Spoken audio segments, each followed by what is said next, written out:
Assalamualaikum warahmatullahi wabarakatuh.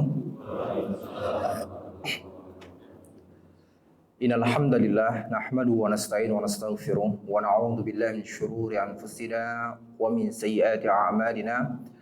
Man yahdihillahu fala mudilla lahu wa man yudlil fala hadiya lahu. Asyhadu an la ilaha illallah wahdahu la syarika lahu wa asyhadu anna Muhammadan abduhu wa rasuluh.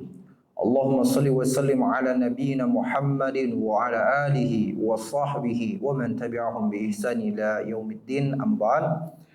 Ikhwatul iman rahmat Allah Subhanahu wa taala, puji dan syukur kita kepada Allah Jalla wa ala yang telah memberikan limpahan rahmatnya, maghfirahnya, kenikmatan-kenikmatannya kepada kita semua, baik nikmat keimanan, keislaman, kesehatan, kekuatan serta nikmat-nikmat yang lainnya, sehingga alhamdulillah Allah permudah bagi kita semua untuk berkumpul di masjid ini dalam rangka mendekatkan diri kita kepada Allah Subhanahu wa taala, dalam rangka meraih kebaikan, dalam rangka untuk menghilangkan kebodohan pada diri kita terhadap agama ini. Di mana Rasulullah SAW telah bersabda, "Man yuridillahu bi khairan yufaqihu fid din." Barang siapa yang Allah inginkan kebaikan pada dirinya, yufaqihu fid din, maka Allah jadikan dia paham terhadap agamanya. Dan Rasulullah sallallahu alaihi wasallam pun telah mengatakan, man salaka tariqan, barang siapa yang menempuh suatu jalan, yaltamisu fi ilman, yang di mana dia mengharapkan di dalamnya ilmu Allah Subhanahu wa taala, ilmu tentang agama ini, sahalallahu lahu bihi tariqan lil jannah, maka Allah permudah baginya jalan menuju surganya. Kemudian salawat serta salam semoga Allah senantiasa mencurahkan kepada Nabiul Mustafa, Nabi Muhammad sallallahu alaihi wasallam, yang telah mengajarkan kepada kita Islam yang sempurna, membimbing kita menuju keridhaan Allah Subhanahu wa taala, sehingga kita tahu bagaimana cara melakukan ketaatan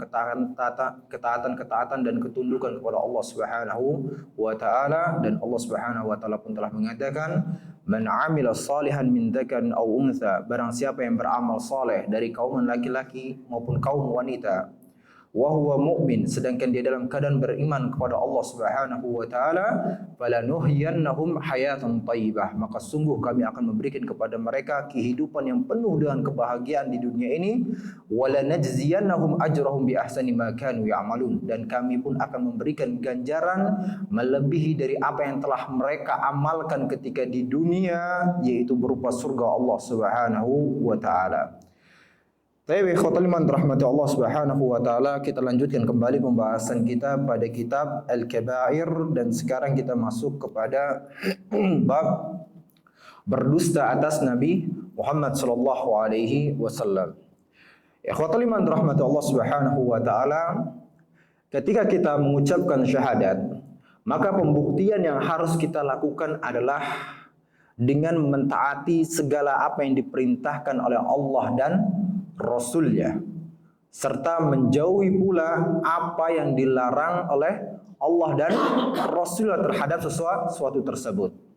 Nah, Allah Subhanahu wa taala telah berfirman berkenaan hal tersebut. Kata Allah, "Qul in kuntum tuhibbunallah." Katakanlah ya Muhammad, jikalau kalian benar-benar cinta kepada Allah, fattabi'uni, maka ikutilah Rasulullah sallallahu alaihi wasallam dalam akhlaknya, ya, kemudian apalagi muamalahnya, terutama lagi berkenaan dengan ibadah.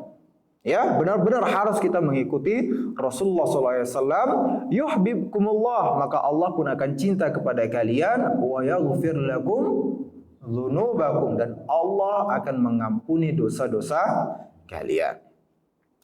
Nah, mereka ini yang mengikuti jejak Rasulullah sallallahu alaihi wasallam, ya, dalam beragama inilah mereka yang cocok atau yang lebih tepat dengan istilah wali-wali Allah Subhanahu wa taala. Ya, mereka yang mengikuti jejak Rasulullah SAW, mengikuti syariat yang telah diajarkan oleh Rasulullah SAW, mereka inilah orang yang paling layak disebut dengan wali-wali Allah Subhanahu wa taala. Karena apa?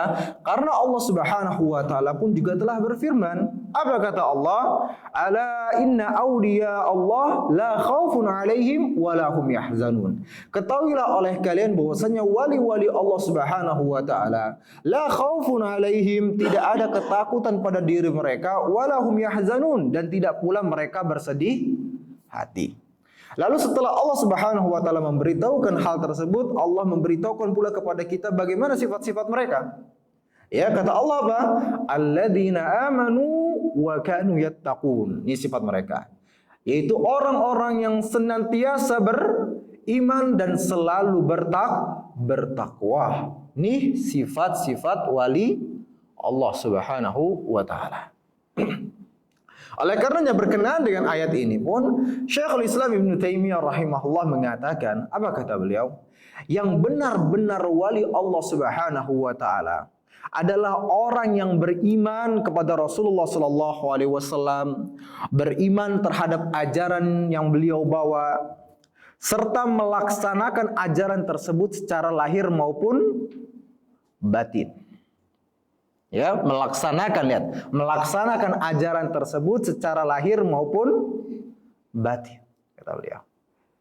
Nah, adapun kata beliau kemudian, barang siapa yang mengklaim dirinya cinta kepada Allah Subhanahu wa taala, mengklaim dirinya wali Allah Subhanahu wa taala, akan tetapi dia tidak mengikuti Rasulullah sallallahu alaihi wasallam baik secara lahir maupun batin tadi, ya, maka dia bukanlah wali Allah Subhanahu wa taala. Dan bahkan sebaliknya kata beliau, ya, kalau seandainya dia menyelisihi Rasulullah sallallahu alaihi wasallam, maka dialah musuh Allah dan wali syaitan. Tuh, ya. Kalau dia tidak mengikuti Rasulullah SAW, maka dia bukan wali Allah. Sebaliknya, kalau dia menyelisihi Rasulullah SAW, ya, maka dia adalah musuh Allah atau wali syaitan. Kita dapatkan, Pak, ya, ketika di luar sana ada orang-orang yang mengaku-ngaku sebagai wali Allah, ya, mengaku wali Allah, akan tetapi ternyata tindakannya, terutama berkenaan dengan ibadahnya, itu menyelisih Rasulullah SAW, maka ketahui dia bukan wali Allah Subhanahu wa taala, walaupun dia menunjukkan kepada manusia seolah-olah dia memiliki karomah. Seolah-olah, Pak. Ingat ya, seolah-olah. Padahal kenyataannya ternyata perdukunan yang dia miliki. Ternyata yang dia lakukan adalah meminta bantuan kepada jin ataupun ya, bantuan jin kepada atau syaitan. Jadi ini ada. Ya, ada. Ya, orang-orang yang tersebut mengaku dirinya sebagai gus atau sebagai apa lagi? Kiai atau sebagai ustadz, ya. Tampilannya pun juga seperti itu. Ya, tampilannya pun seperti ustadz, akan tetapi kenyataannya ternyata tindakannya, ya, enggak ubahnya seperti seorang dukun. Ya, ataupun memang tadi tampilannya dia punya, masya Allah, punya pondok, punya ini dan lain sebagainya, namun kenyataannya, ya, dia melakukan amalan-amalan yang ternyata kemudian bertentangan dengan syariat Islam dan bahkan tadi menjatuhkan dirinya ke dalam kesyirikan. Ya, pernah ada yang kayak gitu. Ya, pondok pesantren, kemudian mereka apa? Di sana belajar ilmu kebal, ilmu ini, ilmu itu dan sebagainya. Apa-apaan ini? Ya, ini enggak ada. Ya, kebal dianggapnya apa? Oh, ini baru. Kalau sudah sampai kebal, namanya ilmu putih. Itu seperti. Jadi ada ilmu hitam, ada ilmu putih. Kalau yang hitam-hitam itu yang dukun-dukun jelas, sedangkan kalau yang tadi di pondok-pondok kemudian belajar ilmu kebal, belajar terbang, belajar itu dan sebagainya, ini baru ilmu putih. Ini apa-apaan, ini enggak benar nih. Ya, kalau ada ilmu putih-putihan kayak gini, maka harus yang lebih layak untuk mendapatkan ilmu putih ini siapa? Rasulullah, Abu Bakar, Umar, ya, Utsman, Ali bin Abi Thalib, Talha bin Ubaidillah tuh, dan para sahabat-sahabat yang lainnya lebih layak untuk mendapatkan ilmu putih kebal-kebalan tubuhnya. Tapi enggak seperti itu. Rasulullah jebol pipinya. Ya, patah gerahamnya dikarenakan panah orang-orang kafir Quraisy. Ya, begitupun juga Umar bin Khattab radhiyallahu anhu, akhir hayatnya dibunuh oleh Abu Lulu al-Majusi. Ya, dibunuh pakai berkali-kali. Bahkan ketika sakarat tadi Umar ketika minum, ya, air minum tersebut tumpah dari perutnya. Nggak ada kebal-kebalan. Ya, Utsman bin Affan pun juga seperti itu, dibunuh oleh orang-orang. Ya, dibunuh. Ya, bukan sakit, bukan. Ali bin Abi Thalib begitu juga.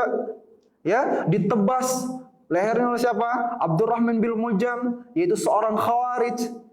Ya, yang mengkafirkan para sahabat, mengkafirkan kaum muslimin, mengkafirkan orang-orang yang melakukan dosa besar. Termasuk Ali bin Abi Thalib. Dibunuh oleh mereka. Ya, nggak ada yang namanya kebal-kebalan. Talha bin Ubaidillah radhiyallahu anhu untuk melindungi Rasulullah SAW sampai ada 38 sabetan pedang yang ada di tubuhnya, bahkan di kepalanya dan juga kena di kemaluannya. Tuh, kan enak kalau misalnya sahabat dulu ngomong, saya punya ilmu kebal nih. Ya, ketika orang-orang kafir nusuh-nusuh mereka, nggak ada masalah kebal. Ya, tapi nggak ada tuh. Ya, nggak ada yang namanya ilmu putih-putihan, nggak ada. Seperti itu, ya Pak ya.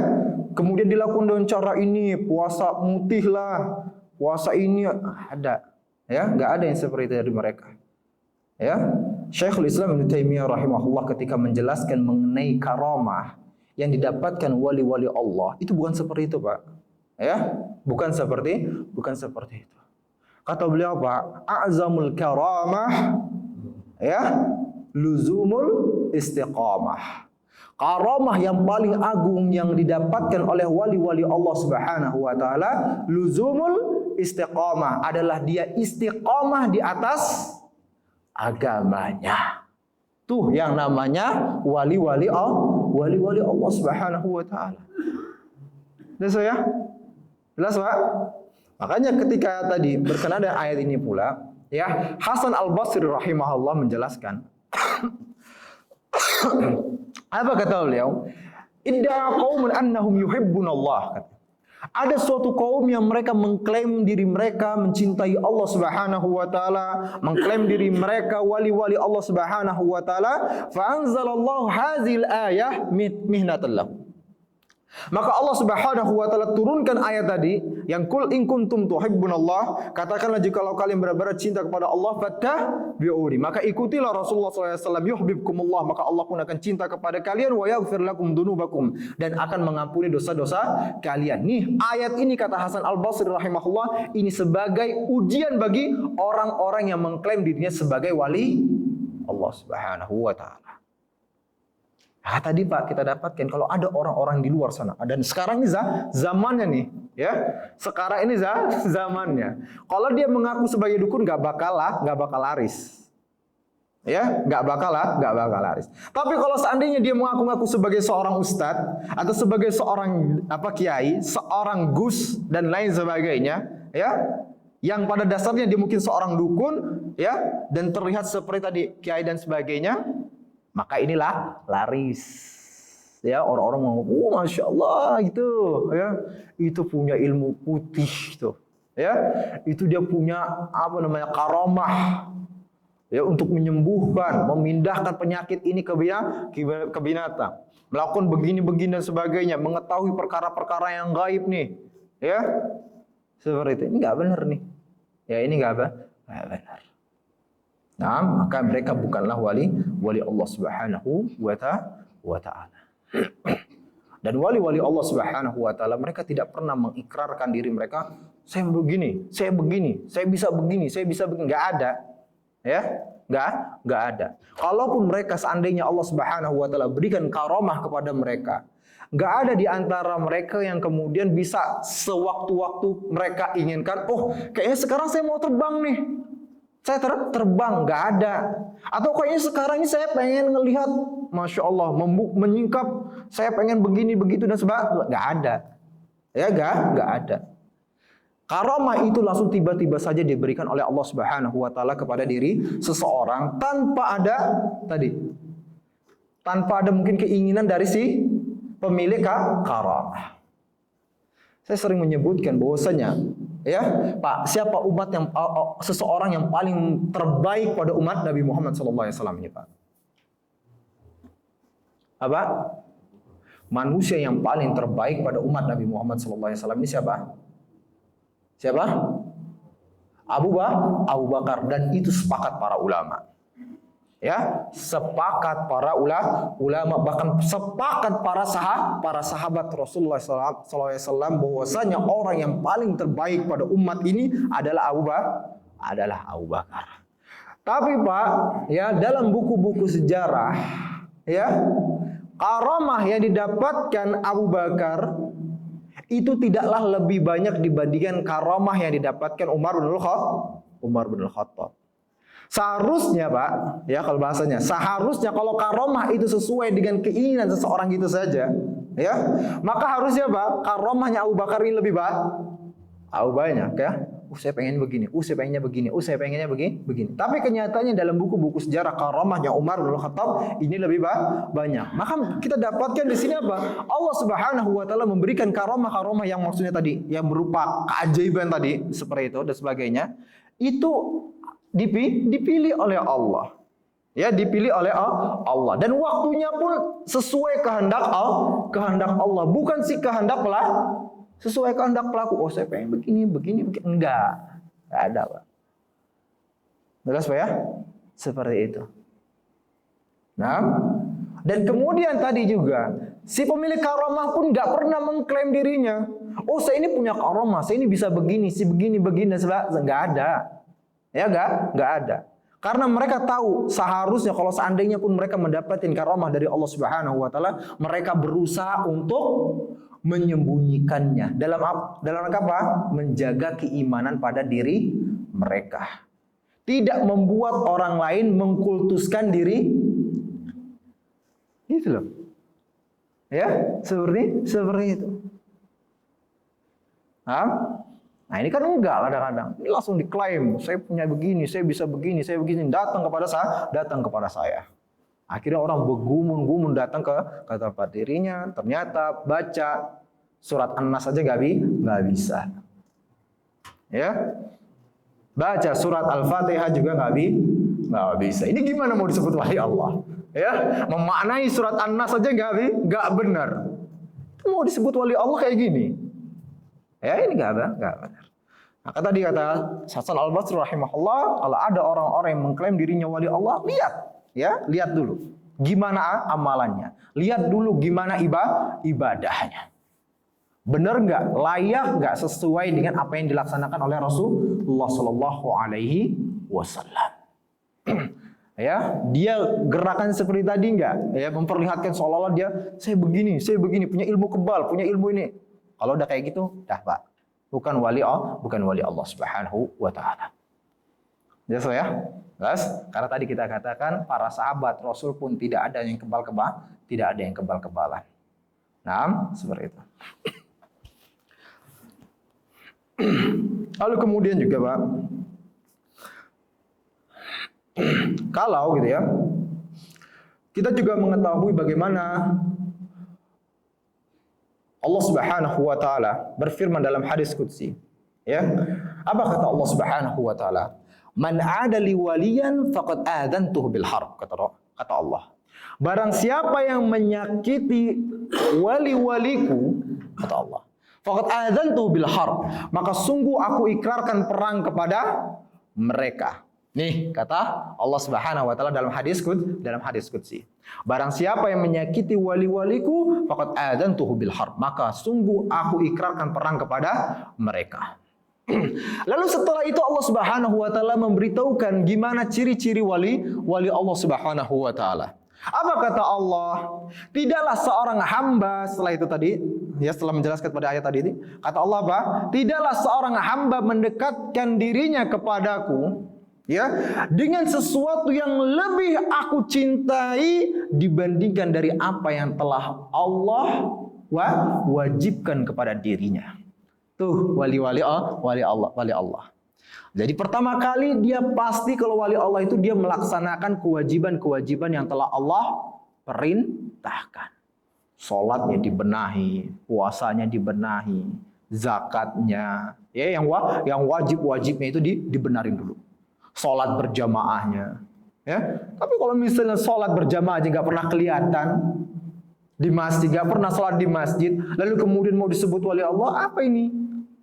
Ya nggak benar. Lalu kemudian apa setelah itu kata Allah, ya?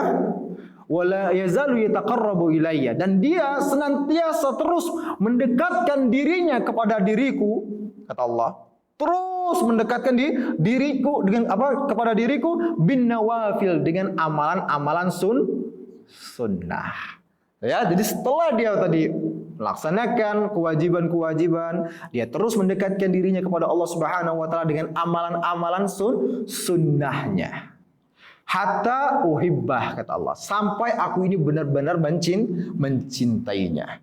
Fa idza ahbabtuhu, dan kalau aku sudah benar-benar cinta kepadanya, ya, kuntu sam'ahu alladhi yasma'u bihi, aku menjadi pendengarannya yang dia mendengar dengannya, aku menjadi penglihatan yang dia melihat dengannya, aku menjadi tangannya, kedua tangannya yang dia berpegang dengannya, dan aku menjadi kakinya yang dia berjalan dengannya. Maksudnya apa, Pak?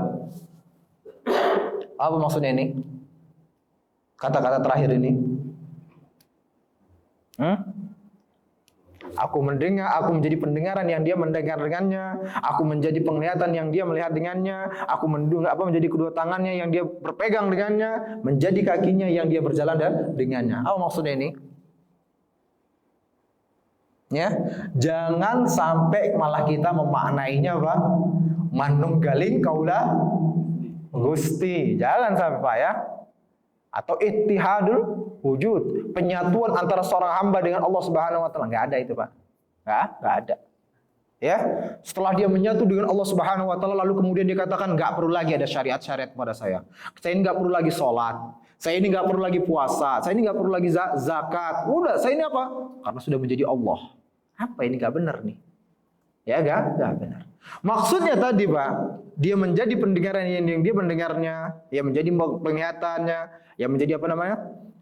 Kedua tangannya, kakinya yang dia berjalan dengannya. Maksudnya Allah Subhanahu wa taala akan terus membimbing dan menjaga tindakannya.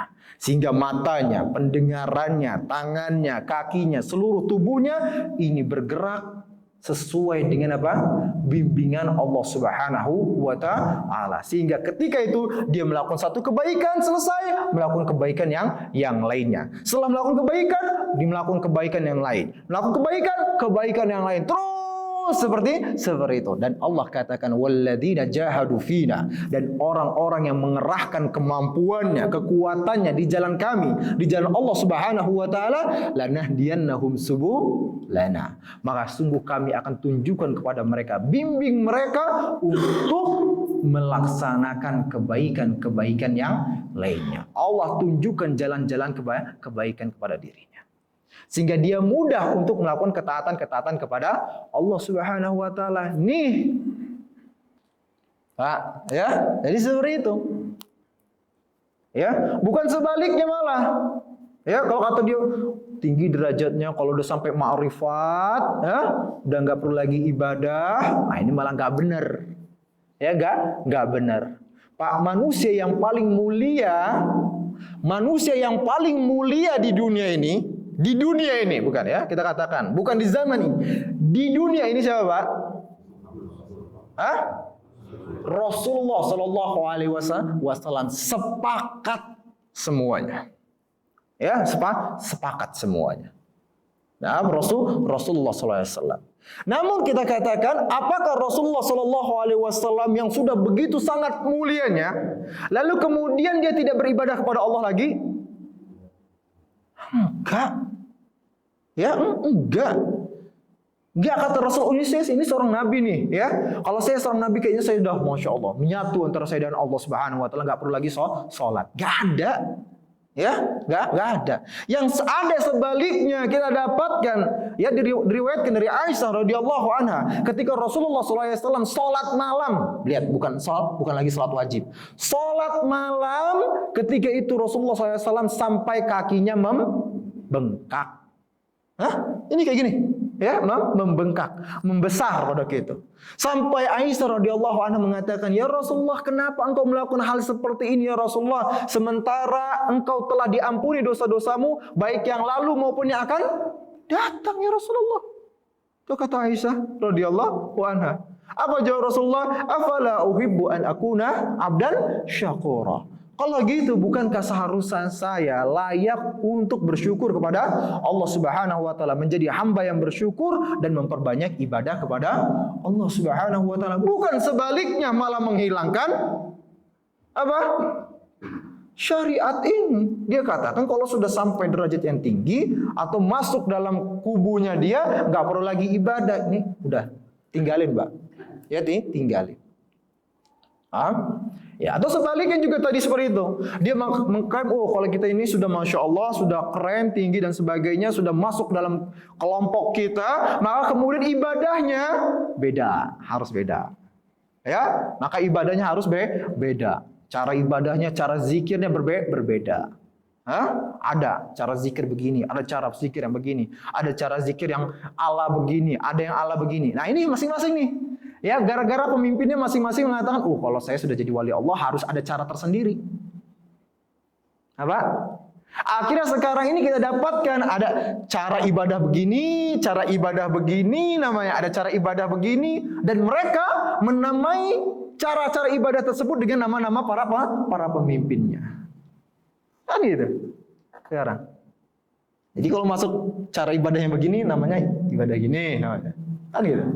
Ya, mau ibadah kayak gini, thariqahnya nama thariqah begini. Kan gitu. Akhirnya apa tadi? Masing-masing orang kemudian beribadahnya sesuai dengan klaim yang diinginkan oleh pemimpinnya, bukan sesuai dengan apa yang diajarkan oleh Rasulullah sallallahu alaihi wasallam. Gitu lah, Pak. Ya. Kan Syekh Ibnu Utsaimin rahimahullah ketika menjelaskan, Pak, kandungan ketika seorang bersyahadat, ya asyhadu an la ilaha illallah wa asyhadu anna Muhammadar Rasulullah wa asyhadu anna Muhammadar Rasulullah. Ketika kita bersaksi bahwasanya ya Muhammad adalah utusan Allah. Benar enggak maknanya, Pak? Benar enggak? Asyhadu anna Muhammadar Rasulullah apa artinya, Pak? Oh, jangan-jangan enggak ada yang tahu nih. Harus diulangi nih kalau seandainya enggak tahu. Apa, Pak? Asyhadu anna Muhammadar Rasulullah apa artinya, Pak? Masya Allah ya. Oke gitu aman berarti Pak ya. Nah lihat, asyhadu anna Muhammad Rasulullah. Ya aku bersaksi bahwasanya Muhammad adalah utusan Allah Subhanahu wa taala. Pak, kalau kita sudah bersaksi bahwasanya Nabi Muhammad adalah utusan Allah Subhanahu wa taala, lalu kemudian ternyata kita menyelisih Nabi Muhammad sallallahu alaihi wasallam, apakah ikrar kita itu benar, Pak? Kita ngomong nih, saya bersaksi bahwasanya Muhammad itu adalah utusan Allah. Allah Subhanahu wa taala telah mengutus Nabi Muhammad sallallahu alaihi wasallam dengan syariat-syariatnya. Lalu kemudian tiba-tiba kita menyelisih syariat Rasulullah, ya, syariat yang diajarkan Rasulullah, itu ikrar kita benar enggak, Pak?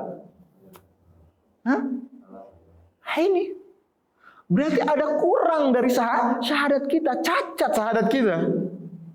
Ya, yang bahkan bisa jadi pula apa? Hilang ya esensi dari syahadat kita kepada Rasulullah SAW. Kenapa? Kenyataannya kita menyelisihinya. Gitu kan, Pak? Kan gitu kalau kita bersaksi seperti itu. Makanya kata beliau berkenan dengan ya syahadat kepada Rasulullah SAW. Apa kata beliau? Makna dari kandungannya. Yang pertama adalah ta'atuhu fima amar, yaitu melaksanakan apa yang diperintahkan oleh Rasulullah SAW. Ini konsekuensi pertama, Pak. Kalau kita bersaksi menganggap beliau adalah utusan Allah, yang pertama dilakukan adalah ta'atuhu fima amar, mentaati apa yang diperintahkan oleh Allah Subhanahu wa taala. Nah, lalu kemudian apa? Tasdiquhu fima akhbar, membenarkan apa yang dikabarkan oleh Rasulullah SAW, baik itu perkara yang gaib maupun perkara yang nyata. Ya, yang gaib dan sebagainya. Ya, kalau Rasulullah kabarkan, kita iman. Ya, kita iman. Walaupun kadang tidak masuk akal kalau Rasulullah Shallallahu Alaihi Wasallam yang sudah mengabarkan benar. Ya, sebagaimana gimana Abu Bakar yang membenarkan peristiwa Isra dan Mi'raj.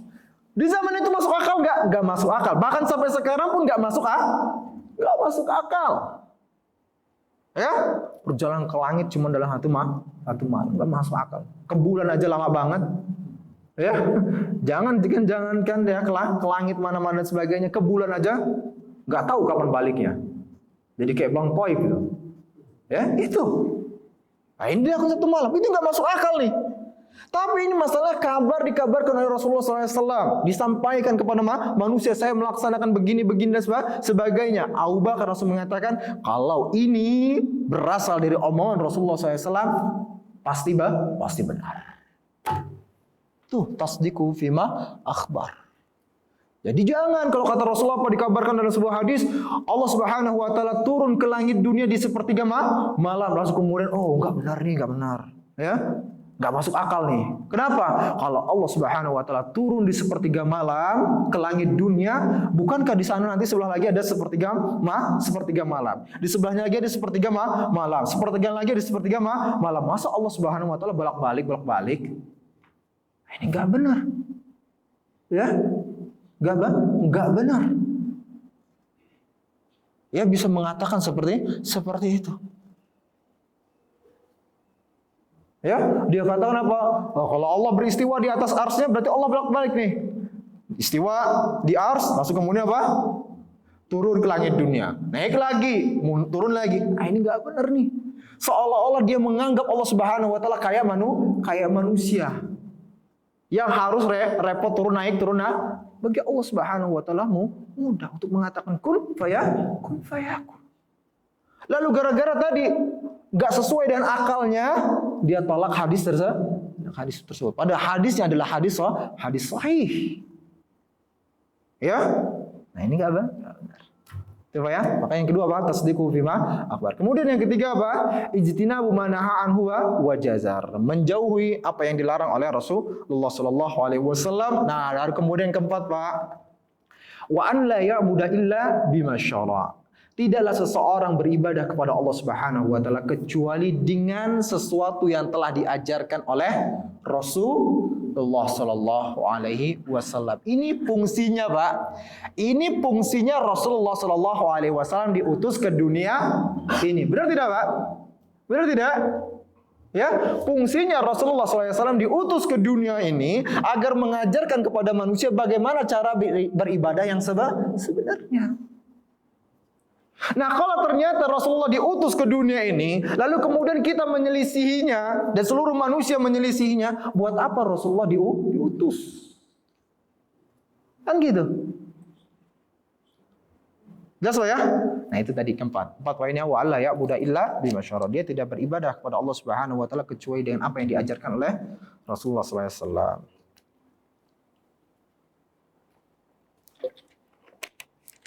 Nah, kita katakan tetapi Pak, kenyataannya banyak manusia yang menyelisihi Rasulullah sallallahu alaihi wasallam, dan Allah katakan wa in tuti aktsara man fil ardi yudilluka an sabilillah. Ya Muhammad, jikalau engkau mengikuti kebanyakan manusia di muka bumi ini, ya, yudilluka an sabilillah, maka sungguh mereka akan menyesatkanmu dari jalan Allah Subhanahu wa taala. Nah, menunjukkan ayat ini bahwasanya manusia yang menyelisih Rasulullah SAW itu begitu banyak. Ya, begitu banyak.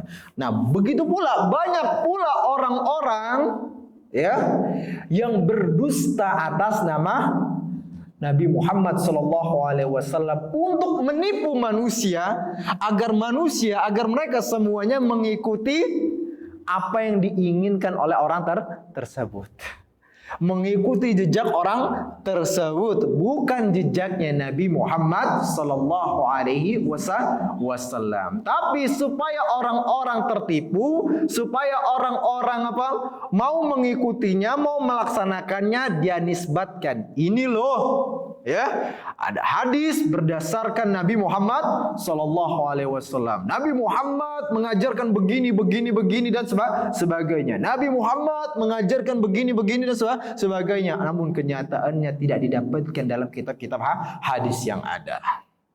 Ya, tidak didapatkan dalam kitab-kitab hadis yang ada. Baik itu kitab kayak Sahih Bukhari, Sahih Muslim, ya, Sunan Sunan Abu Daud, Sunan Nasa'i, ya, Tirmizi dan lain sebagainya. Ternyata enggak ada. Ternyata kita dapatkan hadis tersebut adalah hadis buatan orang itu. Tapi dinisbatkan kepada Rasulullah sallallahu alaihi wasallam, dan Rasulullah telah mengatakan man kadzaba alayya muta'ammidan falyatabawwa maq'adahu minan nar, ya, minan nar. Man kadzaba alayya muta'ammidan, barang siapa yang berdusta atas namaku secara sengaja, falyatabawwa maq'adahu minan nar, maka dia harus mempersiapkan tempatnya di dalam neraka jahanam. Nih ancamannya, Pak. Ya, ancamannya. Nah, tadi kita katakan, ya, adapun berdusta atas nama Nabi Muhammad SAW, yaitu menyandarkan sesuatu kepada Rasulullah SAW, baik berupa perkataan, tindakan, ataupun takrir, ya, keputusan Rasulullah SAW terhadap para sahabatnya, ini disandarkan kepada Rasulullah SAW, pada hal-hal tersebut, ya, tidaklah berasal dari Rasulullah Sallallahu Alaihi Wasallam, akan tetapi kebohongan dan kedustaan atas nama beliau. Ya, atas nama beliau. Sama aja, baik hal tersebut berupa hukum-hukum atau tarhib dan targhib, yaitu suatu motivasi ataupun ancaman ataupun sejarah, dibuat sejarahnya begini begitu dan sebagainya. Nanti kita akan lihat contoh-contohnya. Ya, kita akan lihat contoh-contohnya. Kita akan dengarkan bagaimana contoh-contoh yang dibuat oleh orang-orang di luar sana, menakjubkan, asik, keren, wah banget gitu, Pak, seperti itu. Tapi kemudian gak ada sama sekali dasarnya dari Rasulullah Sallallahu Alaihi Wasallam. Ya, nah itu dimaksud berdusta atas nama Nabi Muhammad Sallallahu Alaihi Wasallam, atau istilahnya adalah hadis palsu ataupun hadis yang semisalnya.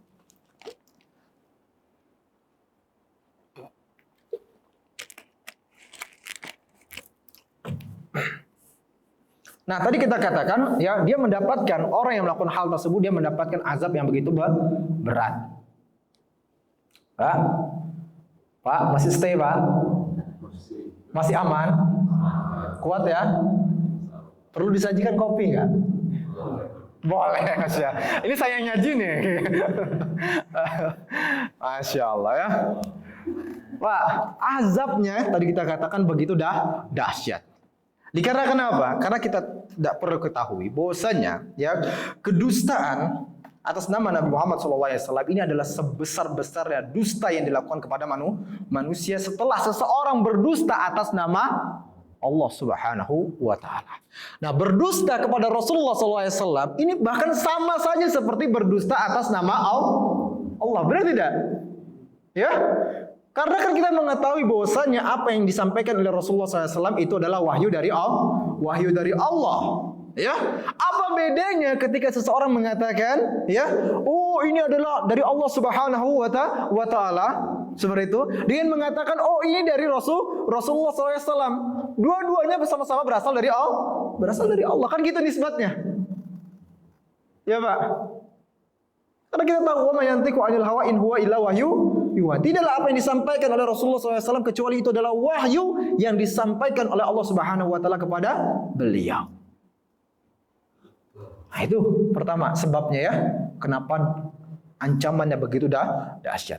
Lalu kemudian, ya, bahwasanya berdusta kepada Nabi Muhammad SAW ini tidak sama dengan berdusta kepada selain beliau. Pak, kita mengetahui berdusta, apa dalam artian berdusta kepada orang lain dan berdusta atas nama orang lain, itu saja sudah sepakat para ulama menganggapnya dosa besar. Ya, Pak, ya. Berdusta kepada orang lain atau berdusta atas nama orang lain, ya, itu saja sudah apa? dosa besar. Lalu bagaimana berdusta atas nama seseorang, nama manusia yang perkataannya, perbuatannya itu menjadi syariat dan wajib untuk diikuti oleh manusia. Itu dosanya udah benar-benar gimana tuh Pak? Dosa besar. Setiap kali ada orang-orang yang kemudian melakukan perbuatan tersebut dan hal tersebut tersebar ke dunia, ya, padahal itu bukan dari Rasulullah SAW, akan tetapi itu buatan dirinya sendiri, tersebar ke seluruh dunia, kemudian dilakukan oleh manusia sampai akhir zaman nanti, dosanya akan terus mengalir kepada orang yang membuat hadis itu. Ya Pak. Dan bahkan maaf ngomongnya, dosanya pun juga akan terus mengalir kepada orang yang bukan hanya sekedar membuatnya, akan tetapi menyebarkannya. Pak, hati-hati ya. Hati-hati. Nah, dan ini dikatakan oleh Rasulullah, ya, kata Rasulullah, inna kadziban alayya laisa kakadzibin ala ahadin. Sesungguhnya berdusta atas namaku ini bukan seperti berdusta atas nama orang lain. Beda, kata Rasulullah. Ya, beda. Berdusta atas nama orang lain, selesai perkara udah dilupakan gitu ya. Tapi atas nama Rasulullah SAW terus mengalir. Ya, sampai akhir zaman ada berapa orang yang mengerjakannya, maka disitulah dia berdosa. Lalu kemudian kata beliau, man kadzaba alayya muta'ammidan falyatabawwa maq'adahu minan nar. Barang siapa yang berdusta atas namaku, maka dia harus mempersiapkan tempatnya di dalam neraka jahanam. Nah, tadi gitu Pak, begitu pula orang yang menyebarkannya, maka dia pun ya dianggap sebagai salah satu dari dua pendusta, sebagaimana yang dikatakan Rasulullah SAW, man rawa haditsan anni, barang siapa yang meriwayatkan hadis dariku, ya, dan dia mengetahui bahwasanya hadis tersebut adalah hadis palsu, hadis yang tidak benar, ya, hadis yang lemah, akan tetapi terus disebarkan oleh dirinya, fahuwa ahadul kadzibain, maka dia adalah salah satu dari dua pendusta. Baik itu pendusta yang membuatnya atau pendusta yang menyebarkan. Ini hati-hati Pak. Dapat dosanya sama-sama dapat dosa. Jadi hati-hati Pak, ya. Jadi hati-hati. Jangan asal nyebarin hadis. Ya, hadis. Namun masalahnya sekarang ini hadis-hadis yang lemah ini, ya. Yang lemah ini banyak tersebar di mana-mana. Ya. Apalagi di Indonesia ini, Masya Allah, ini di Indonesia ini segalanya itu subur kayaknya ya. Bahkan firqah atau kelompok-kelompok sesat itu subur, ya, subur banget. Ya Syiahnya iya, Ahmadiyah ya subur. Bahkan Lia Eden aja yang sudah gak masuk akal gitu ya, tidak benar-benar jauh dari agama Islam, lalu kemudian mengklaim itu adalah bagian dari Islam, itu banyak pengikutnya. Ahmadiyah ya, yang sudah jelas banget ya, nggak perlu ibadah, lalu kemudian apa namanya, mengklaim bahwasanya dia adalah nabi terakhirnya, ada kemudian begini ritual dan sebagainya, ritualnya tidak sesuai dengan Rasulullah tadi, nggak ada sholat, nggak ada idah sebagainya, itu saja pengikutnya nggak tahu ini keren sorry itu ya, sorry apalagi di Indonesia ini, yang kejawennya lah, yang ininya lah, yang itu dan sebagainya, semuanya subur. Ya, tinggal langsung klaim aja, oh ini Islam, gitu sorry itu. Ya tinggal ngomong Islam langsung subur. Nah, jadi hati-hati Pak ya. Nah, Masya Allah.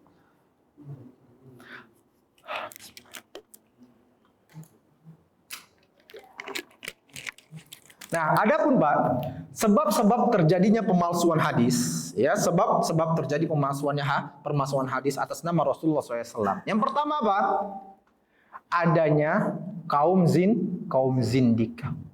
Ya, kaum zindik yang dia berpura-pura mengaku-ngaku sebagai seorang muslim, ya, akan tetapi kenyataannya dia adalah seorang zindik, seorang munafik yang sebenarnya. Nih, Banyak nggak Pak munafik Pak? Banyak nggak munafik Pak? Di zaman Rasulullah SAW aja udah banyak. Belum lagi setelahnya. Belum lagi setelahnya itu banyak.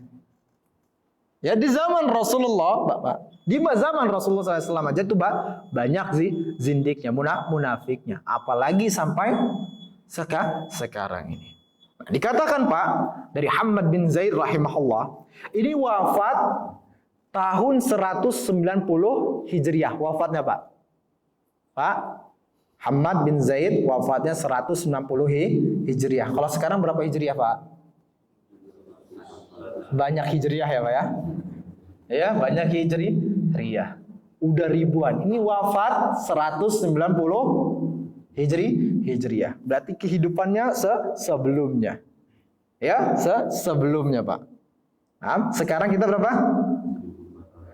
Nah, Masya Allah Pak, banyak dari ribuan. Ratusan. Nah, apa kata beliau pada waktu itu? Ya, ketika beliau itu wafatnya 150 Hijriah, berarti sebelum-sebelumnya dia masih hidup. Apa kata beliau? Bahwasanya kaum zindik ya atau kaum munafik tadi telah memalsukan hadis atas nama Rasulullah Shallallahu Alaihi Wasallam ini sebanyak 14.000 hadis. Itu di zaman beliau tadi Pak. Ya, kurang dari 190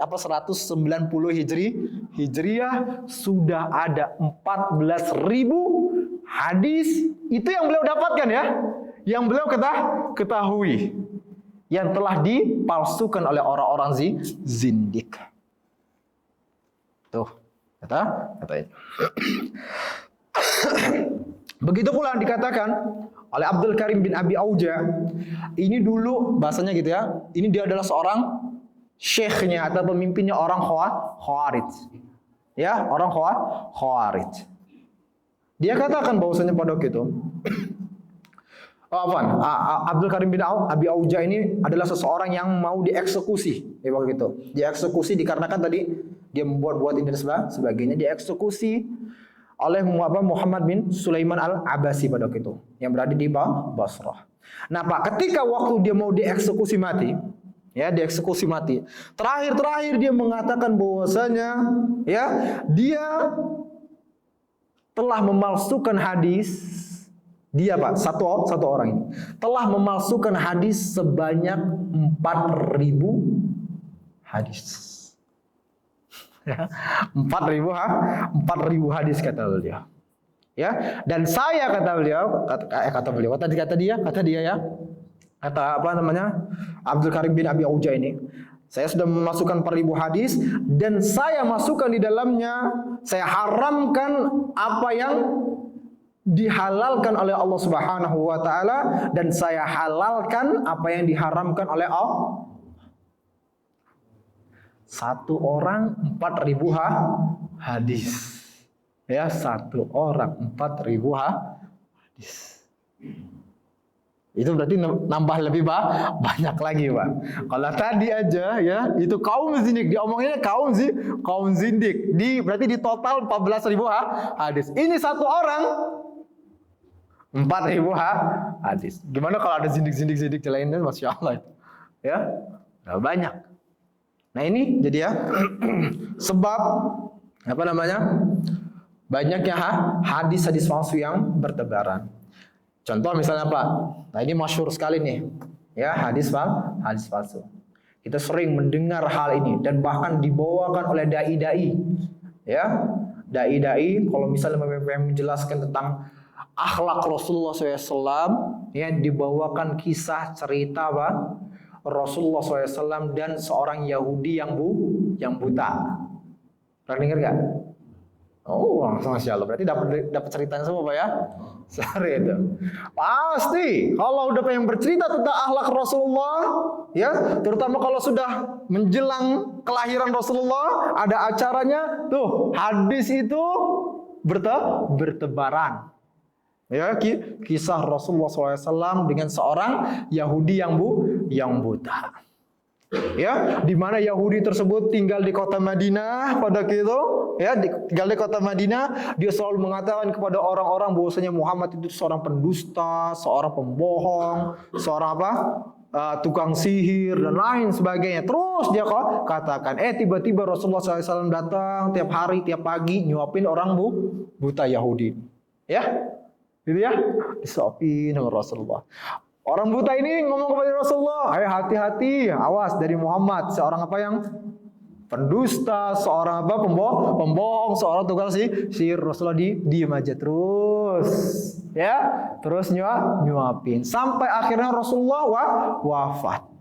Dan orang tersebut tadinya setelah Rasulullah hidup itu terus disuapin tiap pagi. Setiap pagi orang tersebut, Bapak Yahudi tersebut mengatakan yang tidak kepada Rasulullah. Rasulullah wafat, maka Abu Bakar pun bertanya, ya, apa yang dilakukan oleh Rasulullah SAW yang belum dia kerjakan? Katanya apa? Mendatangi Yahudi tadi, yang buta tadi, kemudian nyuapin.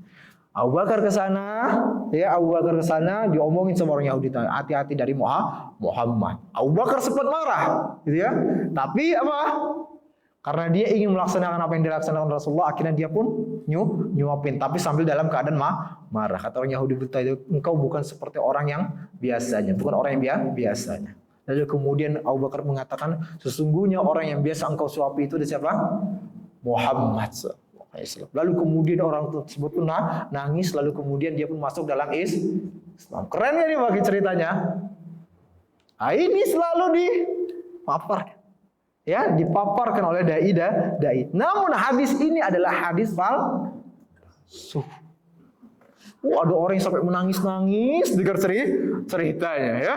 Ngedengar cerita sampai menangis-nangis tuh, Masya Allah, terinspirasi begini dan sebagainya. Ternyata hadisnya hadis palsu. Ya, dan ini pun juga bertentangan dengan logika yang ada, dengan dalil-dalil yang ada. Pertama tadi sumber rujukannya nggak ada hadis tersebut, ya, itu hadis palsunya. Yang kemudian kedua, ini juga nggak masuk akal. Kenapa? Dia ini orang Yahudi ngomong Rasulullah sebagai pendusta, pembohong, tukang sihir, ya. Pada waktu itu di kota Madinah, yang di mana kota Madinah pada waktu itu sudah dikuasai oleh kaum Muslimin. Lalu tiba-tiba ada orang ini yang kemudian seenaknya saja mengatakan perkataan yang keji kepada orang yang paling dihormati, yang paling dimuliakan di negeri tersebut. Yang bahasanya kalau ada dari negeri lain yang menghina-hina Rasulullah SAW itu saja, akan ada sahabat mengatakan, ya Rasulullah perintahkan kepada saya untuk membunuhnya. Maka kemudian Rasulullah pergi, kalau bisa dibunuh, bunuh. Lalu ini kemudian ya, enteng-enteng di dalam kota Madinah kemudian dia menyebut hal tersebut. Itu yang dua. Lalu apakah kemudian orang-orang tidak ada yang mengabarkan kepada dirinya bahwasanya orang yang selama ini engkau itu adalah seorang siapa? Pemimpin di kota Madinah. Ini kan nggak masuk akal. Itu nggak masuk akal. Lalu kemudian juga bertentangan dengan firman Allah Subhanahu wa taala, bertentangan dengan firman Allah Subhanahu wa taala yang mengatakan apa? Muhammadur Rasulullah. Muhammad itu adalah utusan Allah Subhanahu wa taala. Walladzina amanu ma'ah, dan orang-orang yang beriman bersamanya apa? Asyidda walal kufar. Mereka itu keras kepada orang-orang kafir, tegas kepada orang-orang kafir, ruhamau bainahum, dan kemudian mereka saling menyayangi di antara mereka. Lalu kemudian orang para sahabat itu mendengar terus, ya. Itu kan gak masuk akal. Kemudian para sahabat mendiamkan saja. Gak sesuai dengan logika, gak sesuai dengan apa? Dengan dalil-dalil yang ada yang memerintahkan kepada seorang tersebut untuk bertobat dari perkataannya. Nah ini dia terus-terusan sampai Rasulullah wafat. Ini aneh gitu loh, ya kan? Nah itulah, ya, bahwasanya hadis ini hadis palsu. Tapi kemudian tadi disebarkan karena asik nih kisahnya, keren, ya, mempesona dan sebagainya. Baru kemudian diceritakan oleh dai-dainya. Ya, kemudian bagaimana? Apa motif pembuatnya? Ya, apa motif pembuatnya? Kenapa dia membuat kisah seperti ini? Bisa jadi yang pertama apa? Pertama adalah ini adalah buatan orang-orang liberal atau semisalnya. Dalam rangka apa? Untuk memperlihatkan kepada kaum muslimin, mengajarkan, beritahukan kepada kaum muslimin, kita ini harus toleransi keblinger dengan orang-orang kafir lainnya, dengan orang-orang non-muslim lainnya. Kan tuh kayak gitu tuh, didiemin terus. Kalau ada kayak gitu udah diem aja, diem seperti itu. Ya, ada yang menghina-hina agama kita, itu diem aja, diem. Toh Rasulullah lihat tuh, ya, menghina Rasulullah, biasa aja Rasulullah, ya, seperti itu. Padahal kan nggak seperti itu. Kita kaum muslimin harus mempunyai ghirah, rasa cemburu terhadap agama ini. Jikalau ada seseorang yang menghina-hina Rasulullah SAW, menghina agama ini, menghina Al-Quranul Karim, menghina syariat agama Islam, maka benar-benar kecemburuan kita harus muncul. Ya, harus kita lawan orang yang tadi melakukan kezaliman terhadap syariat agama ini. Kalau ini enggak. Nah, biar apa? Kaum muslimin tuh ada hadis Rasulullah apa? Rasulullah aja dia toleransi. Ya? Dia hadis tersebut toleransi keblinger. Hadis palsu. Itu motifnya, Pak. Yang dibuat oleh orang zindik tadi. Nah, seperti itu. Atau yang keduanya, ya, ini disebarkan oleh dai-dai tadi, mungkin niatnya baik. Ya, niatnya baik. Agar apa? Manusia termotivasi untuk berakhlak mulia. Gitu seperti itu. Akan tetapi dia nggak tahu konsekuensinya. Siapa yang berdusta atas Nabi Muhammad SAW, maka dia harus menyiapkan tempatnya di dalam neraka jahanam. Ya Pak, itu sebab-sebab pemalsuan hadis. Lalu kemudian yang kedua adalah kenapa dipalsukan hadis? Itu karena ada suatu kaum, ya, yang mereka memalsukan hadis demi mengikuti hawa nafsunya. Fanatik terhadap kelompoknya, fanatik terhadap madhabnya, fanatik terhadap apa lagi? Golongannya dan lain sebagainya. Ya. Lalu kemudian dia membawakan palsuin hadis begini dan sebagainya. Agar apa? Agar orang-orang mulai mengikuti golongan dia tersebut. Ini banyak. Ya, banyak sekali. Contohnya gimana? Lihat bagaimana yang dikatakan di sini oleh tadi yang saya katakan seorang syekh, ya, pemimpin dari orang-orang Khawarij. Tadi kita tahu Khawarij adalah salah satu kelompok batil, ya, kelompok yang batil yang dia mengkafirkan para sahabat Rasulullah SAW, mengkafirkan Ali bin Abi Thalib, mengkafirkan orang-orang yang melakukan dosa besar. Ya, orang-orang yang melakukan dosa besar kata mereka apa? Dia kafir kalau mati dalam keadaan melakukan dosa besar tersebut, dia selama-lamanya dalam neraka jahanam. Kalau Ahlussunnah, keyakinan Ahlussunnah tidak seperti itu. Ya, seorang yang meninggal dalam keadaan dosa besar apa? Tahta masyiatillah. Dia di bawah kehendak Allah Subhanahu wa taala, kecuali kalau dia mati dalam keadaan kafir, musyrik ataupun sejenisnya. Baru. Adapun dosa besar tidak. Nah, ini orang Khawarij, mereka kafirkan seperti itu. Orang-orang yang melakukan dosa besar. Nah, apa kata pemimpin orang Khawarij tersebut? Yang dia sudah bertobat, Pak. Ya, dia bertobat. Apa kata beliau? Demi Allah gitu ya, bahwasanya hadis-hadis ini adalah agama kalian.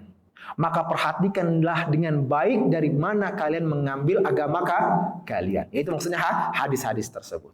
Lalu kemudian dia pun mengatakan, dahulu kami, ya, orang Khawarij tersebut, apabila kami telah condong kepada suatu perkara, suatu keputusan yang sesuai dengan keinginan mereka, maka kemudian mereka pun membuat hadis palsu yang berkenaan dengan perkara tersebut.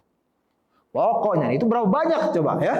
Berapa banyak dari mereka yang kemudian condong terhadap perkara ini, kemudian mereka buat hadisnya. Condong pada perkara ini, mereka buat hadisnya. Itu nggak heran. Tadi kalau bahasanya ada satu orang saja bisa sampai 4.000 hadis. Ini yang kedua. Lalu kemudian yang ketiga, ini paling penting juga nih, ya.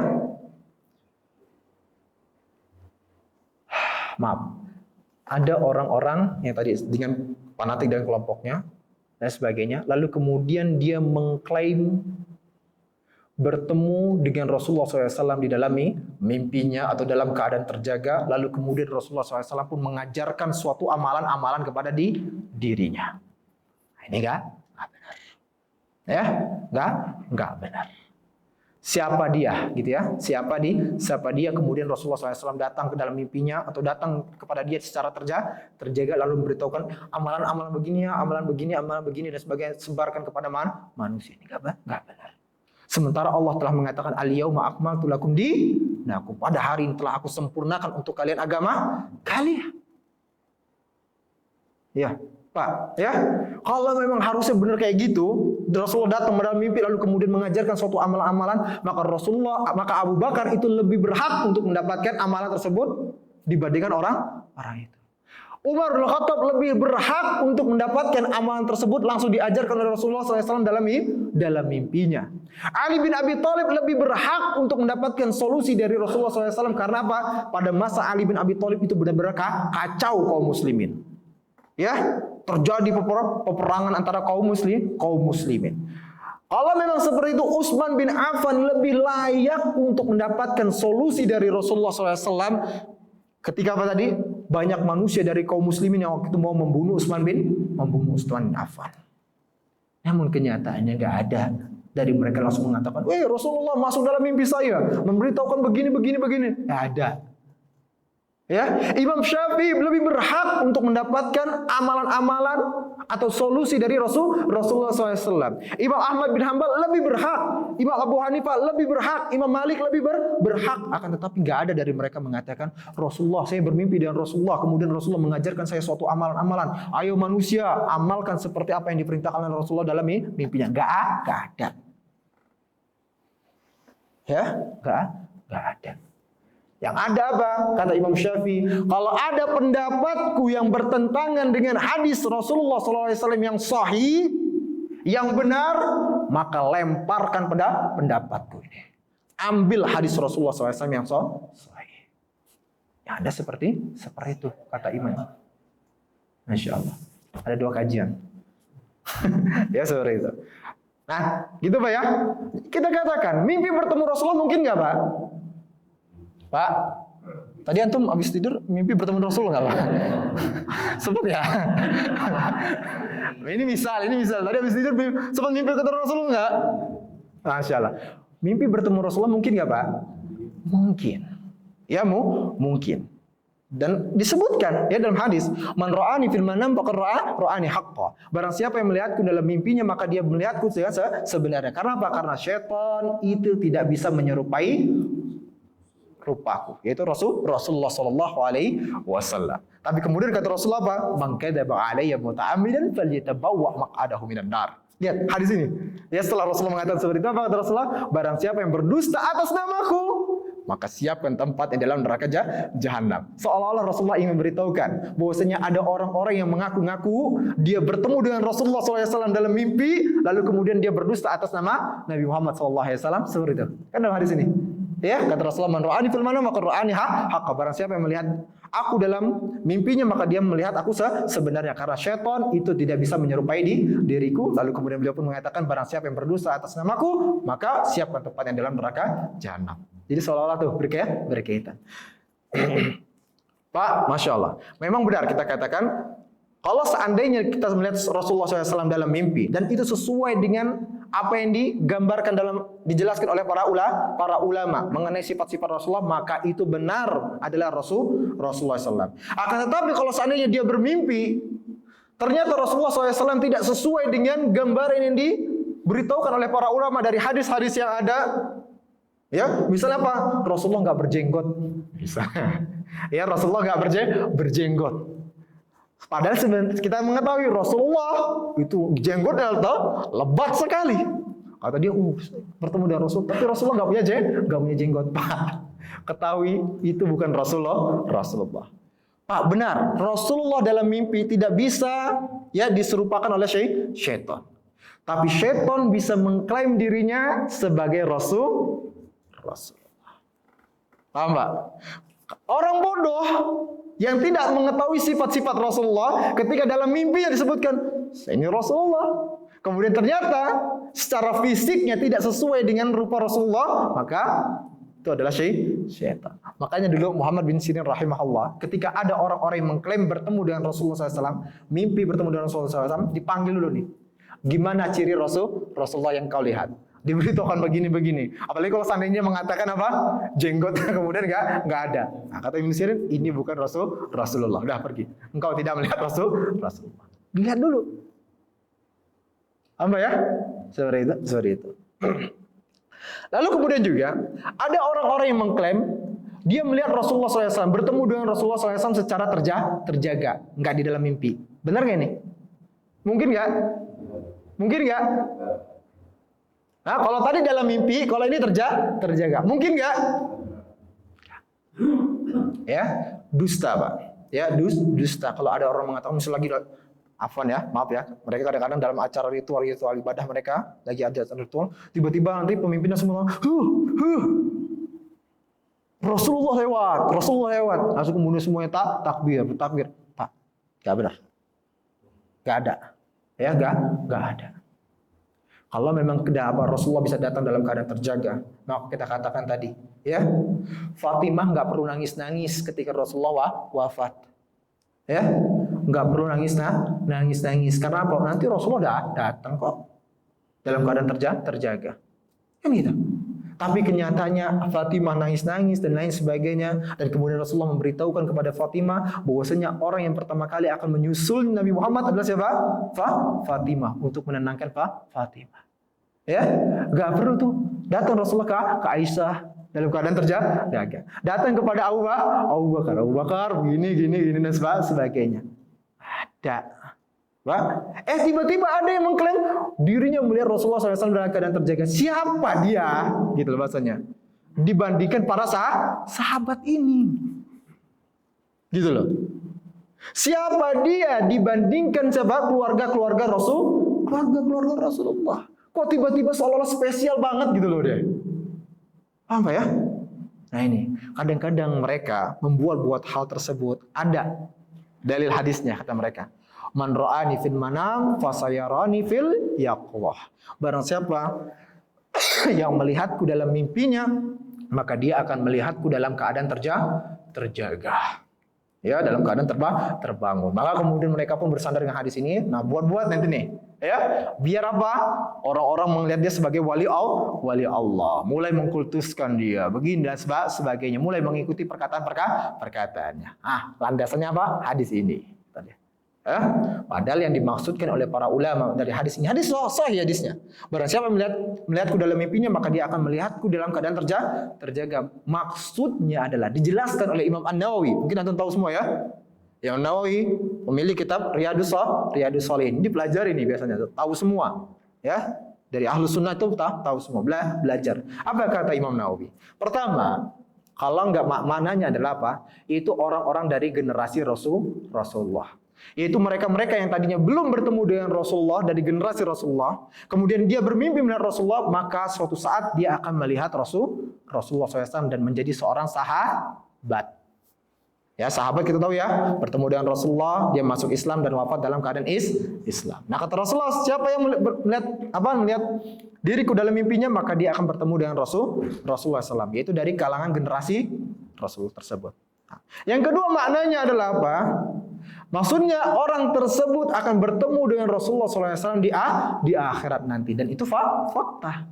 Ya, kita nanti akan bertemu dengan Rasulullah di akhirat. Nah, yang ketiga adalah apa? Ada kedekatannya nanti bersama dengan Rasulullah SAW di akhirat. Apa? Jadi di akhirat Rasulullah benar-benar dekat dengan dirinya. Itu maknanya. Jadi nggak ada dari para ulama yang maknakan apa? Tadi dia akan benar-benar melihat Rasulullah SAW dalam keadaan terjaga seperti ini. Ya, lagi kajian seperti ini, ada Rasulullah situ. Gak seperti itu. Ya, gak seperti itu. Nah, kadang-kadang ada orang-orang yang mendustakan atas tadi seperti itu. Dia katakan Rasulullah begini dan sebagainya, lalu kemudian dia sebarkan kepada manusia amalan tersebut. Jelas Pak ya? Itu pun hadis palsu. Sampai sekarang ini.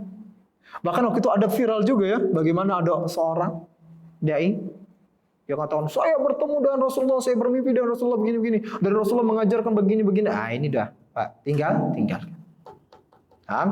Seperti itu. Tapi mungkin sampai sini aja Pak ya. Ampun, udah lewat nih. Udah banyak ya, udah 15 menit. Masya Allah. Ada pertanyaan nggak Pak? Oh, Masya Allah. Berarti 2 jam lagi Pak ya. Masya Allah.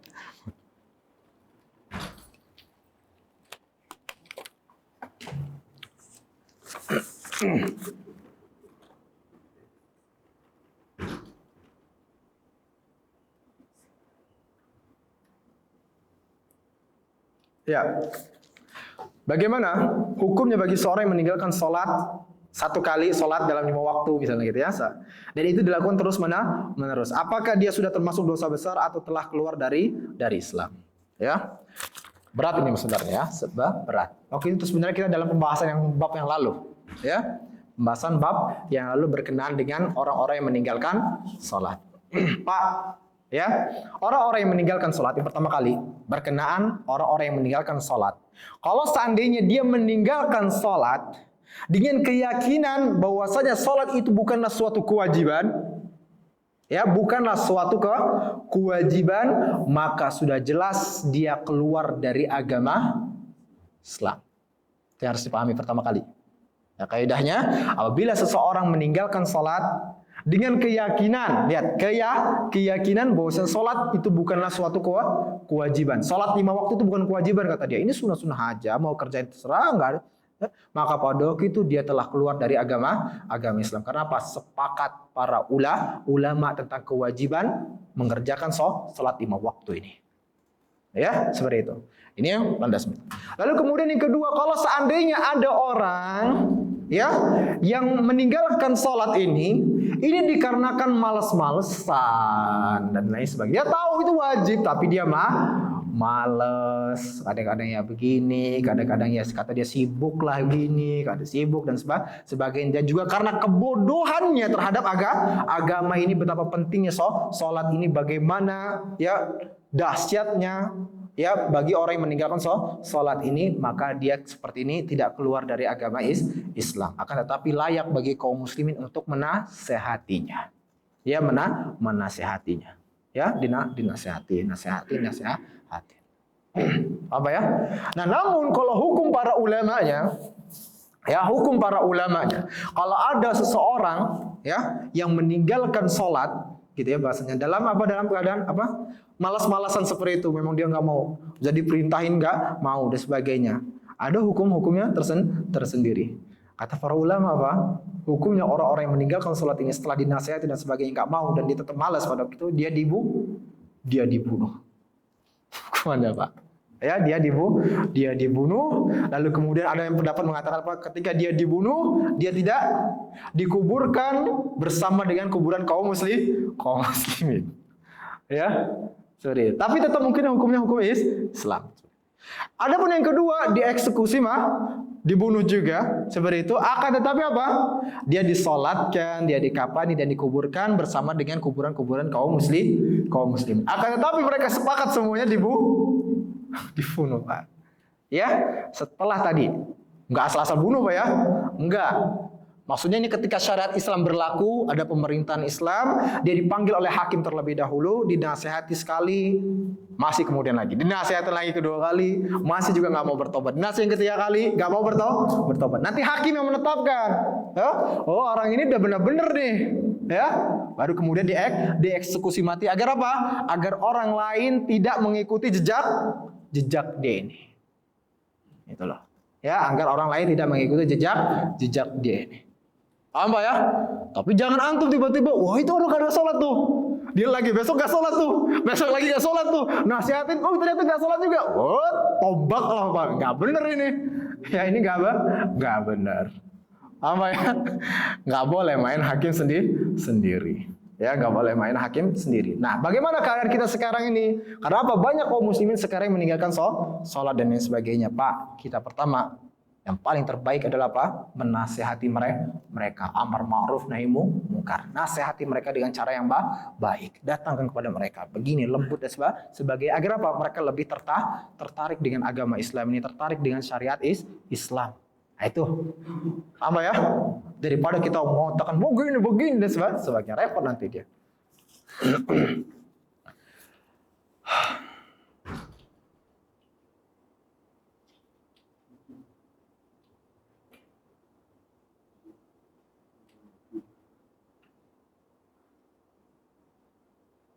Apa ini, Pak? Masya Allah. Ini nggak niat ya nulisnya ini. Pak, tapi saya usahakan. Bila diketahui bahwa syarat ada 7, apa ini ada 7? Syarat ada 7 sebagaimana dalam kitab tauhid. Apakah tauhid seorang itu cacat apabila melanggar atau melanggar salah satu syarat apa ini? Kayaknya kalau dia mengatakan mungkin syarat ada 7, kayaknya syarat dari la ilaha illallah. Benar gak? Siapa yang nulis ini, Pak? Ayo bertanggung jawab nih. Ya, ini kayaknya syarat kalau 7 kayaknya syarat dari la ilaha illallah ya. Benar ya?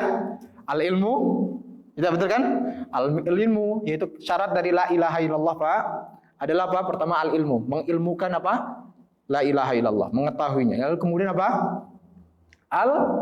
Al yakin, ya meyakini dari la ilaha illallah. Kemudian apa lagi? As-sidqu, jujur. Ya, percaya terhadap apa? Jujur terhadap kalimat la ilaha illallah tersebut. Jangan seperti orang munafik, dia mengucapkan la ilaha illallah ternyata apa? Enggak jujur hatinya. Lalu kemudian keempat adalah al yakin. Dia ya yakin terhadap kalimat la ilaha illallah dan juga kandungannya, yakin bahwasanya apa? La ilaha illallah akan memasukkannya ke dalam surga. Lalu kemudian yang kelima apa? Al mahabbah. Ini siapa yang nulis ini? Jujur. Benar ya? Benar ya maksud? Ya, al-mahabbah baru kemudian kelima, cinta terhadap kalimat la ilaha illallah dan cinta pula terhadap kandungannya. Ya. Jadi kalau ada orang dia pura-pura ngomong la ilaha illallah tapi dia kemudian membenci kalimat tersebut, membenci kandungannya pula, membenci konsekuensinya, ya seperti itu, maka gugur la ilaha illallahnya. Lalu kemudian yang keenam adalah al-inqiyad. Yaitu apa? Tunduk terhadap kalimat la ilaha illallah tersebut. Ya, lalu kemudian al-qabul yang ketujuhnya, yaitu menerima konsekuensi dari la ilaha illallah. Konsekuensi dari la ilaha illallah apa? Salat.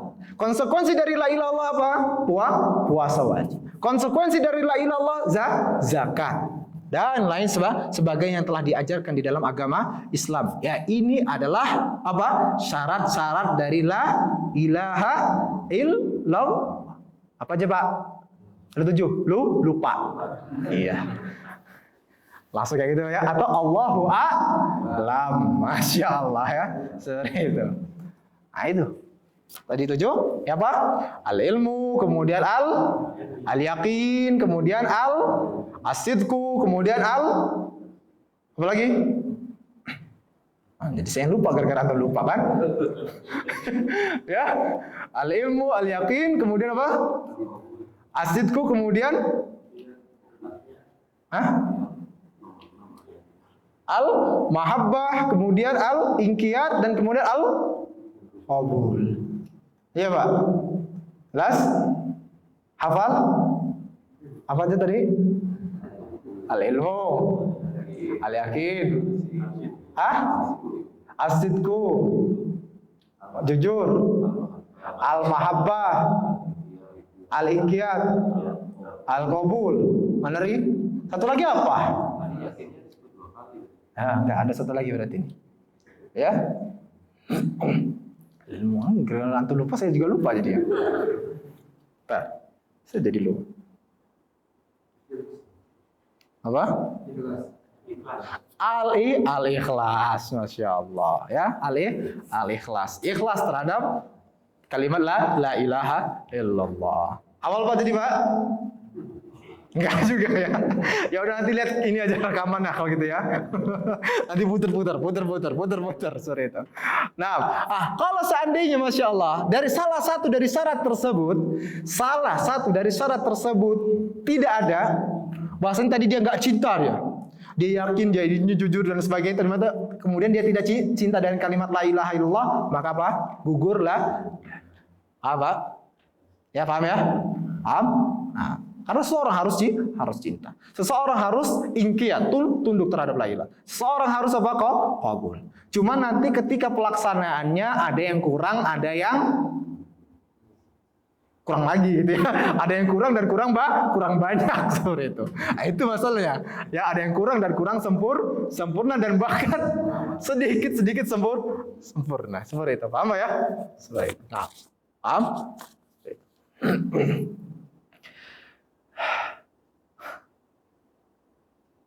Apakah wali songo penyebar agama Islam bisa disamakan dengan wali Allah? Antum tahu beneran wali songo? Hah? Pak, antum beneran tahu sumbernya wali songo? Hah? Atau hanya kisah-kisah aja? Nah, itu repot nih. Kalau antum hanya sekedar kisah-kisah saja, ini yang repot. Tapi kalau antum sudah benar-benar memastikan ternyata itu ada wali songo begini dan sebagainya, maka mereka adalah wali-wali Allah. Tetapi kita tidak perlu mengatakan wali songo.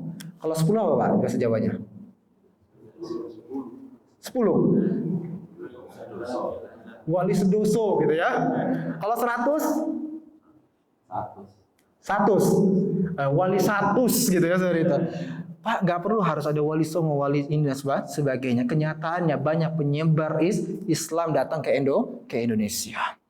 Ya, dan selama mereka menyebarkan sesuai dengan apa yang diajarkan oleh Rasulullah SAW, mereka itulah wali-wali Allah. Gitu loh Pak.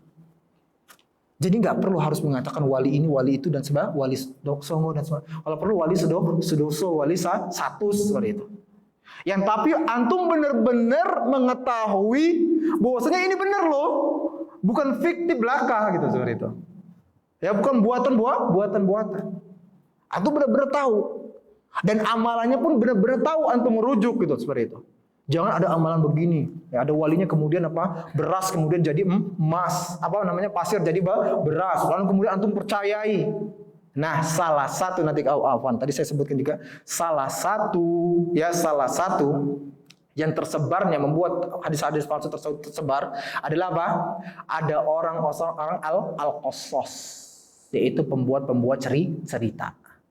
Ya, karena dia pengen, masya Allah mungkin kiai ini supaya terkenal begitu dan sebagainya. Bukan kiainya bukan.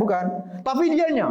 Kemudian apa? Dia buat cerita bahwasanya si kiai ini adalah wali begini. Dia menjadikan pasir jadi beras jadi emas atau begini dan sebagainya, bisa terbang. Kemudian dia berada di samping air, enggak makan bertahun-tahun. Keren banget nih.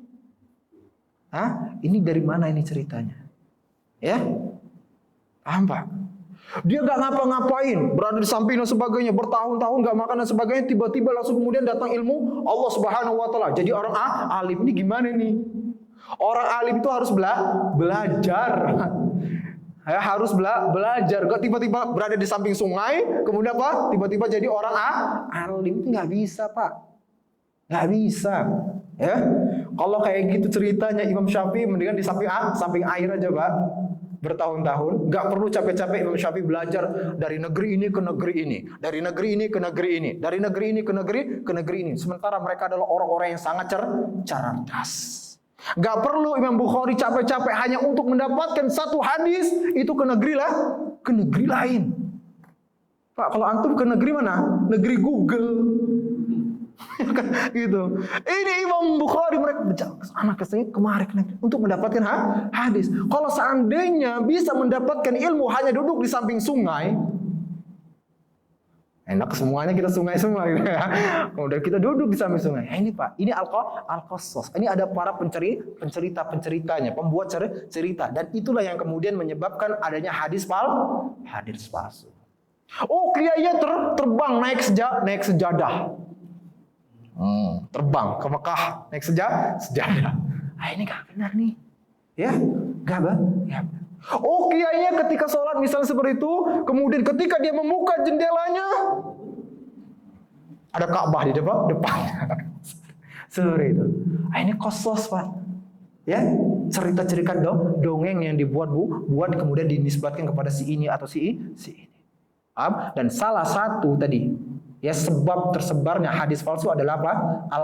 Al-qasas ini, pembuat cerita, dongeng. Baik, barakallahu fikum. Jadi kalau kita katakan, ya, kalau memang antum benar-benar mengetahui ada wali Allah Subhanahu wa taala dan dia melaksanakan apa yang diperintahkan oleh Rasulullah SAW, sesuai dengan apa yang diajarkan oleh Rasulullah SAW, yang tadi kita katakan di awal-awal, maka gak perlu kita harus nyebut dia wali songo, wali begini dan sebagainya. Dia adalah wali Allah Subhanahu wa taala. Dan mungkin saya nggak tahu siapa di antara antum semua di sini, masya Allah, ini wali Allah, misalnya seperti ini kan gitu kan. Tadi sudah mimpi tadi bertemu dengan Rasulullah kan gitu, seperti itu. Nggak tahu. seperti itu. Yang intinya adalah wali Allah, Pak. Tadi Pak kita jelaskan, orang yang beriman kepada Rasulullah, ya, beriman terhadap ajaran beliau, ya, melaksanakan apa yang diajarkan beliau secara lahir dan batin, baru itu adalah wali Allah. Ya, nggak perlu ada wali songo, wali ini dan sebagainya. Dan saya rasa banyak wali-wali Allah Subhanahu wa taala yang ada di Indonesia ini. Nggak perlu harus pakai cerita-cerita bohong atau cerita-cerita dusta. Ya, karena nyatanya apa?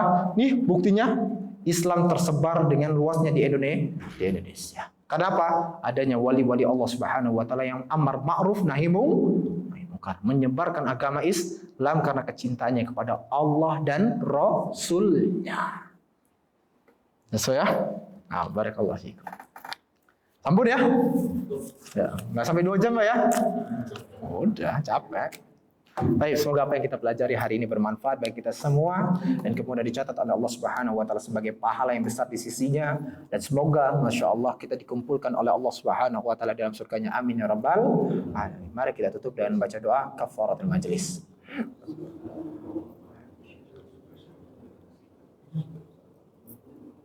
Assalamualaikum warahmatullahi wabarakatuh. Pak, wali-wali Allah